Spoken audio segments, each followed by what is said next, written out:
Assalamualaikum warahmatullahi wabarakatuh. Perkenalkan, saya Anggita Dewi dengan NIM 42121005.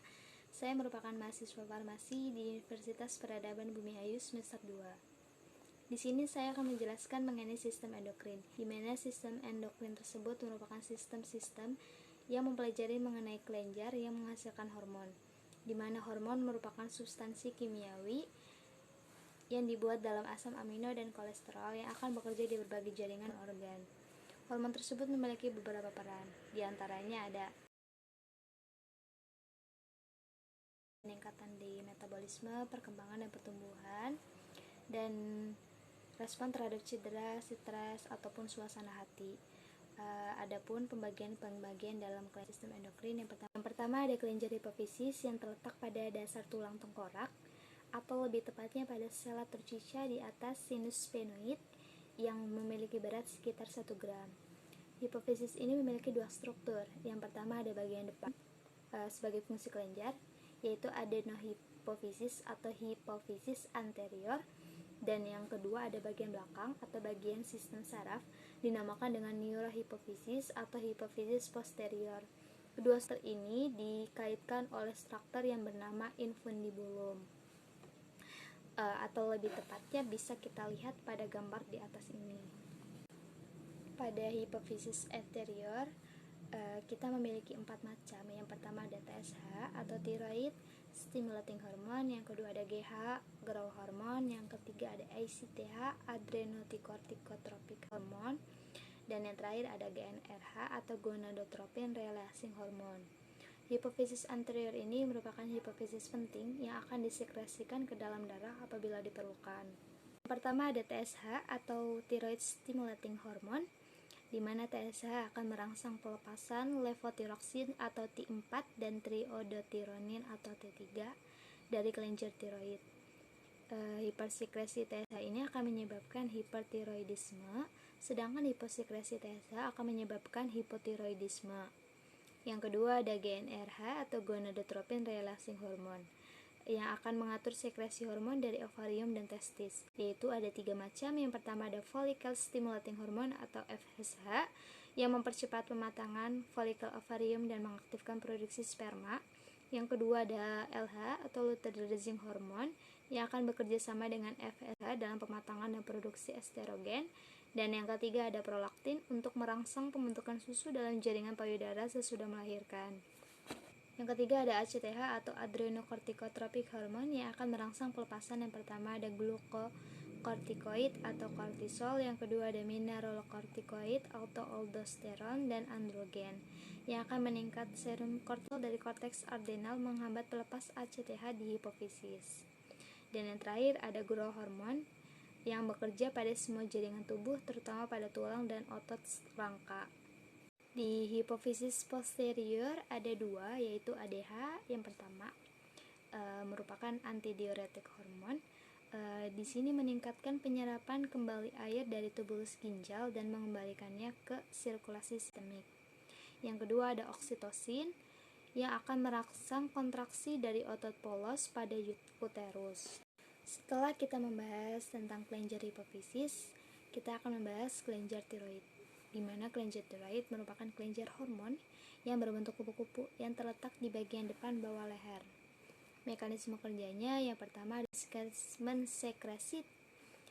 Mekanisme kerja dari kelenjar tiroid ini yang pertama ada mensekresi tiroksin dan triiodothyronine, dan yang kedua ada mempengaruhi hampir semua jaringan dan organ dengan mengandalkan aktivitas laju atau tingkat metabolisme, yang akan menyebabkan peningkatan syaraf jantung, pemakaian oksigen, penggunaan karbohidrat, sintesis protein, dan memecah lemak, dan mengatur suhu tubuh serta siklus menstruasi.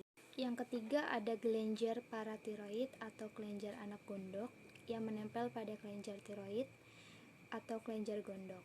Kelenjar paratiroid ini menghasilkan paratihormon yang berfungsi mengatur kandungan fosfor, menghambat reabsorpsi kalsium oleh tulang, dan meningkatkan ekskresi kalsium dari ginjal. Kalsitonin ini akan menghambat kerja PIH atau parathormon atau hormon paratiroid dan kalsium dalam darah. Mekanisme kerjanya yaitu mensekresi 2 pasang hormon, Yang pertama ada parathormon atau hormon paratiroid yang mengatur kadar kalsium di dalam darah. Dan yang kedua ada kalsitonin. Keempat ada kelenjar adrenal. Kelenjar adrenal ini terletak di puncak ginjal yang terdiri dari dua bagian medula adrenal dan korteks adrenal. Yang pertama ada medula adrenal yang melepaskan epinefrin, katekoskalamin, dan norepinefrin. Yang kedua ada korteks adrenal yang melepaskan kortikosteroid yang terdiri dari glukokortikoid dan mineral kortikoid. Kelenjar adrenal ini memiliki peran menghasilkan hormon androgen yang digunakan untuk mempengaruhi karakteristik generatif pada laki-laki dan perempuan serta mempengaruhi rangsangan pembentukan hormon. Kelenjar adrenal juga menghasilkan hormon epinefrin dan norepinefrin yang digunakan untuk mengatur denyut jantung, tekanan darah, dan kadar glukosa dalam darah. Yang kelima ada pankreas, merupakan kelenjar yang berada di belakang perut atau bagian atas dan yang berfungsi membantu pencernaan. Dalam gambar itu ada 7 pankreas yang sehat dan pankreas yang tidak sehat atau ada tumor dalam pankreas tersebut. Bagian endokrin. Dan adapun bagian endokrin pankreas yang memiliki pembagian sel yang disebut pulau-pulau Langerhans. Yang pertama ada sel alfa yang akan memproduksi glukagon yang memecah glikogen menjadi glukosa di hati. Yang kedua ada sel beta yang akan memproduksi insulin yang mengatur metabolisme glukosa dalam darah. Setelah kita mengetahui pembagian kelenjar pada sistem endokrin, kita akan memasuki bab pengobatan pada sistem endokrin, di mana obat sistem endokrin ini memiliki sifat merangsang atau menghambat aktivitas kelenjar. Yang pertama ada pengobatan untuk ACTH atau adrenocorticotropic hormone,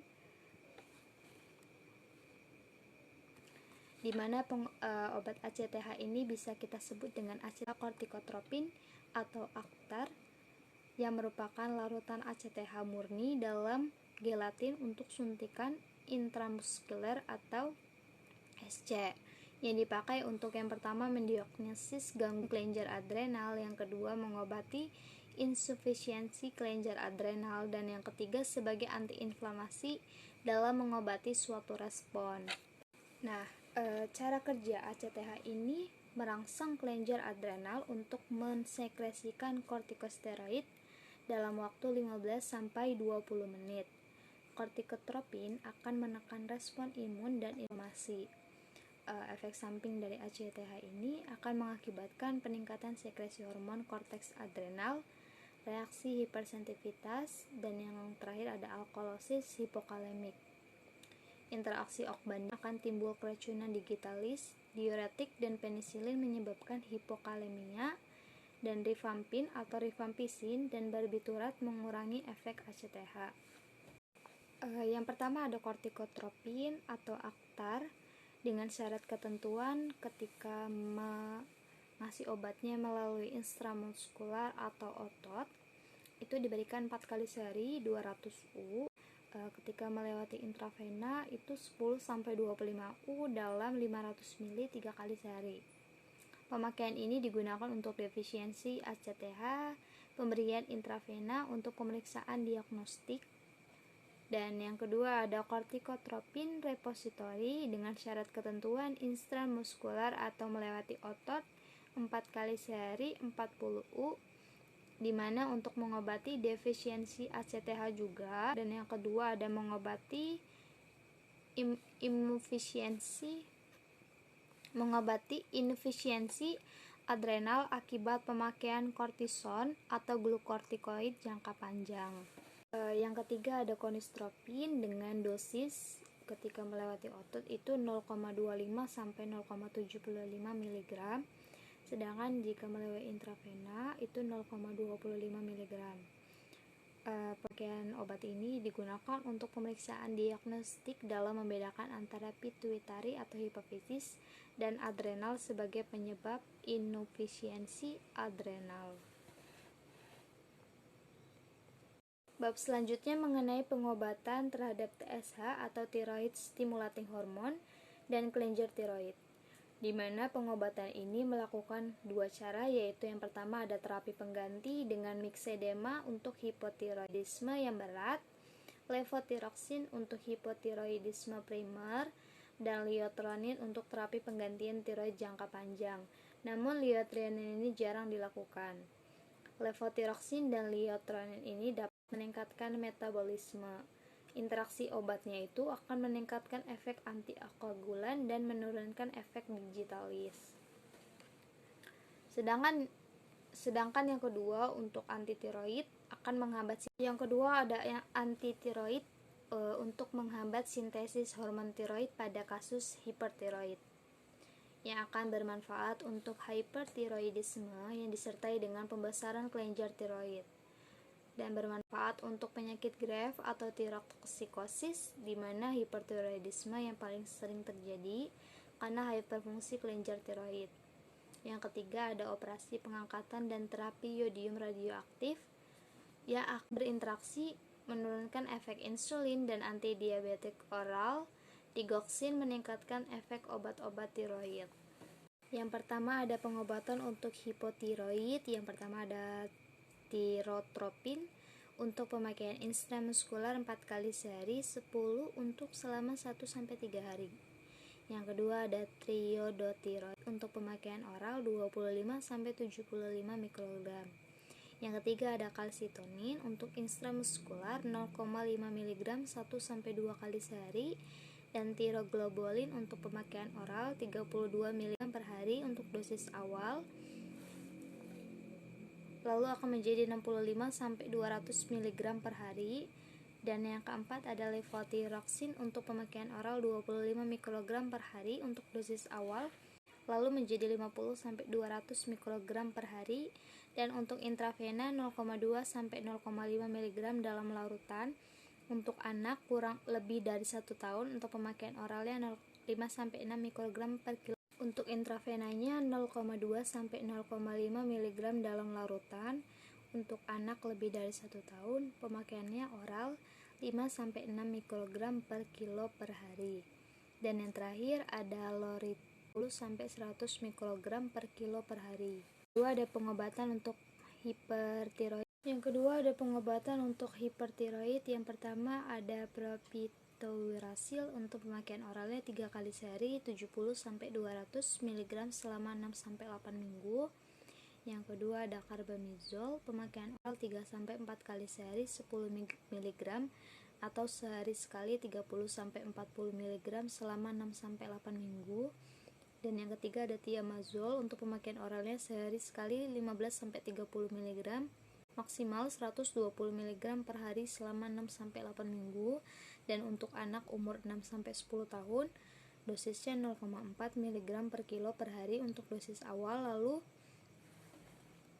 lalu menjadi 0,2 mg per kilo per hari.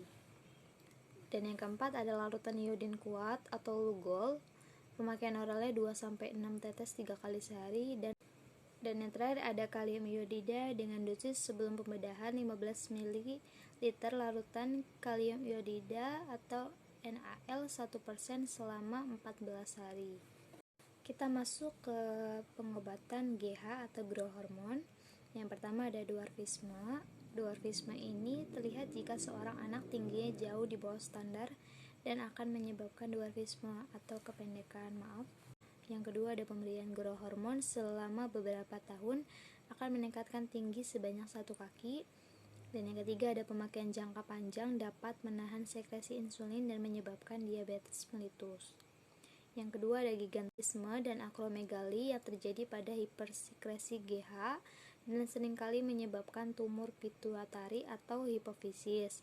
Yang kedua pengobatannya itu dengan radiasi dan obat. Adapun obat untuk dwarfisme ini ada sumatrem dengan intramuskular 100 mikrogram per kilo 3 kali seminggu, dan somatropin untuk intramuskular 60 mikrogram per kilo 3 kali seminggu. Yang kedua ada somatropin untuk pengobatan intramuskular 60 mikrogram per kilo dalam waktu 3 kali seminggu. Dan untuk obat gigantisme itu ada bromokriptin untuk pemakaian oral 1,25 sampai 2,5 mg sewaktu tidur selama 3 hari. Selanjutnya ada pengobatan untuk ADH atau antidiuretik hormon. ADH ini akan meningkatkan reabsorpsi air dalam tubulus ginjal untuk menjaga keseimbangan air di dalam cairan tubuh.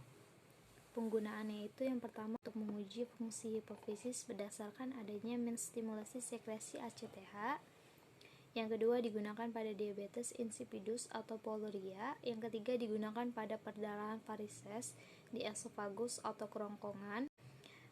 Efek sampingnya itu muka pucat, tekanan darah akan naik, bronkonstriksi, kejang lambung, usus, dan uterus atau rahim.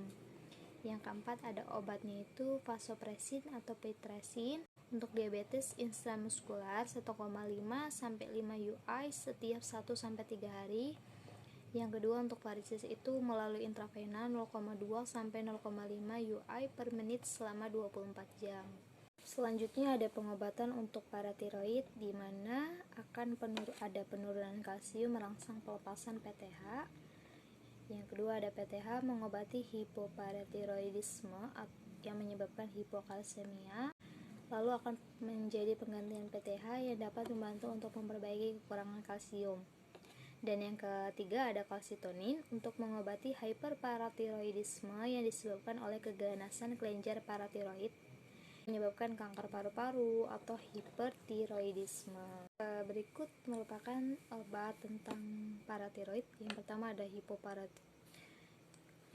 ada hipoparatiroidisme yaitu yang pertama ada calcivedrol untuk pengobatan oral 50-100 mikrogram per hari untuk penggunaan penyakit tulang akibat ginjal kronik dan dialisis ginjal.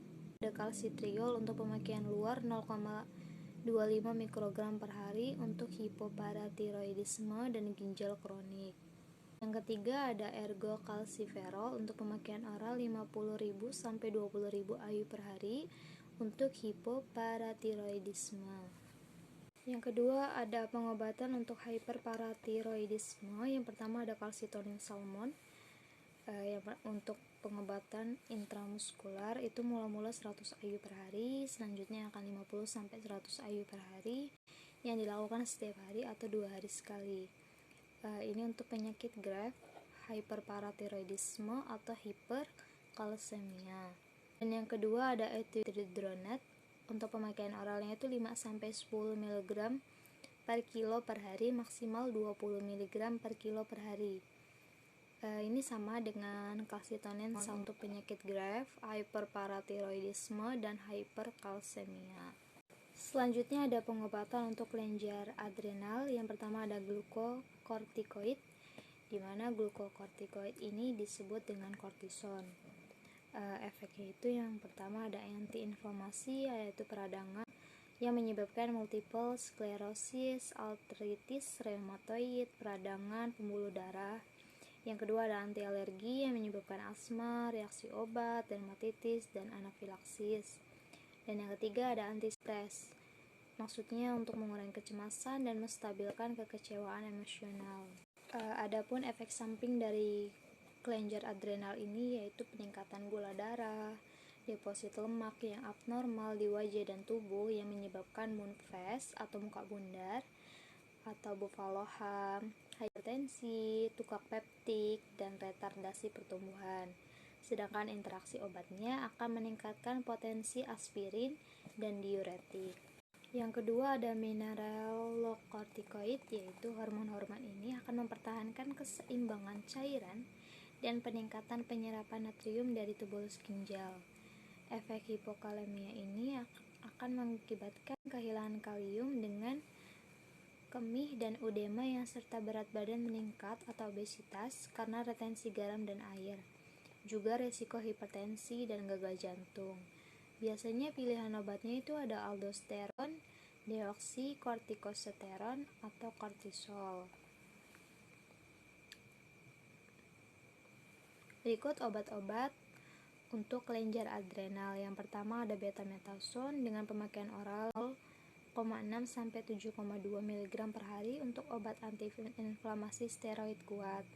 Yang kedua ada dexamethasone dengan pemakaian oral 0,25 sampai 4 mg 2 sampai 4 kali sehari, merupakan obat anti-inflamasi steroid kuat, juga untuk gangguan alergi akut seperti asma, syok, depresi.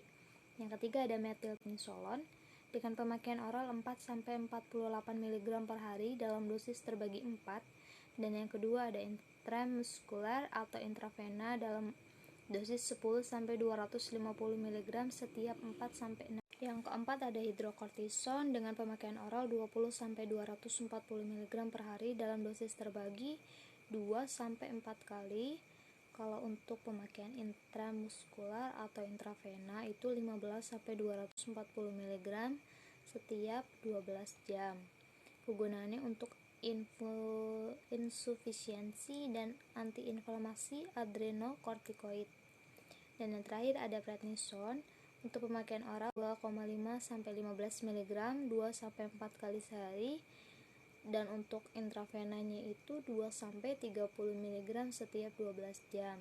Kegunaannya sama untuk antiinflamasi. Bab selanjutnya itu tentang diabetes mellitus.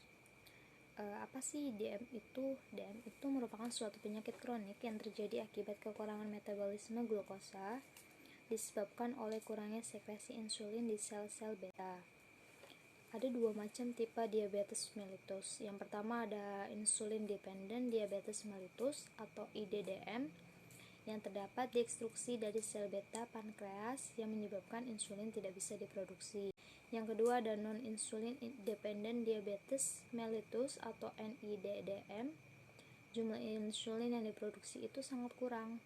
Nah, dalam bab diabetes mellitus ini tentu kita nggak asing dong dengan kata insulin. Apa sih insulin itu? Insulin itu merupakan suatu protein yang tidak dapat diberikan secara per oral karena sekresi gastrointestinalnya itu merusak susunan insulin, di mana akan meningkatkan ambilan glukosa, asam amino, dan asam lemak yang mengubahnya menjadi bahan-bahan yang disimpan dalam sel tubuh. Sedangkan nilai glukosa darah normal kita itu 60 sampai 100 mg per desiliter. Ada 3 tipe insulin loh. Yang pertama ada insulin kerja singkat dengan onset kerja setengah sampai 1 jam, puncak kerjanya 4 jam. Dan yang kedua ada insulin kerja sedang dengan puncak kerja 12 jam. Dan yang ketiga ada insulin kerja panjang dengan puncak kerjanya itu 20 jam. Digunakan untuk terapi diabetes mellitus tipe 1 atau IDDM yang diberikan secara subkutan pada pagi hari sebelum sarapan. Tempat suntikannya harus berpindah-pindah di lengan, paha, pantat, perut, dan terjadi lipodistrofi atau atrofi jaringan, di mana interaksi obatnya ini akan obat-obat diuretik, tiozid, glukortikoid, agen-agen tiroid, dan estrogen pada gula darah. Antidepresi, trisklitik, produk aspirin, antikoagulan oral menurunkan kebutuhan glukosa. Interaksi obat. Adapun interaksi obat dari diabetes mellitus ini, yang pertama ada obat-obat diuretik, tiozid, glukortikoid, agen-agen tiroid, dan estrogen yang akan meningkatkan gula darah. Dan antidepresi, sklitik, produk aspirin, antikoagulan oral itu akan menurunkan kebutuhan insulin yang mengakibatkan efek samping. Yang pertama ada hipoglikemik jika insulinnya berlebih. Gejalanya itu cemas, gemetar, kulit dingin dan lembab, serta mungkin mengeluh sakit kepala. Yang kedua ada ketoasidosis di mana insulin tidak ada, yang mengakibatkan gula itu tidak dimetabolisme, lalu menjadi metabolisme lemak, lalu akan pemakaian asam lemaknya itu berubah menjadi bersifat lemak yang mengakibatkan ketoasidosis, lalu mengakibatkan koma. Bab selanjutnya ada antidiabetik oral atau obat untuk antidiabetik. Yang pertama ada penderita NIDDM, itu memiliki sedikit sekresi insulin di pankreas. Yang kedua ada terapi NIDDM, yaitu diet, gerak badan, berhenti merokok, dan antidiabetik oral. Antidiabetik oral ini akan merangsang sel-sel beta untuk mensekresikan lebih banyak insulin. Tujuannya itu secara primer ditujukan pada pencegahan jangka pendek atau menurunkan glukosa dalam darah. Yang kedua itu secara sekunder itu pencegahan komplikasi penyakit. Yang kedua itu ada golongan antidiabetik yang disebut dengan sulfonylurea, di mana efek sampingnya itu merupakan efek samping insulin. Pemakaiannya itu tanpa makanan cukup, kecemasan, tremor, lemas. Reaksi yang merugikannya itu bisa menyebabkan anemia aplastik atau trombositopenia. Antidiabetik oral ini kontraindikasi pada IDDM atau independent diabetes. Antidiabetik oral ini kontraindikasi pada IDDM, di mana tidak ada sel-sel beta yang berfungsi secara berat. Interaksi obatnya itu terhadap aspirin, antikoagulan, sulfonamid, dan NSAID meningkatkan kerja sulfonylurea.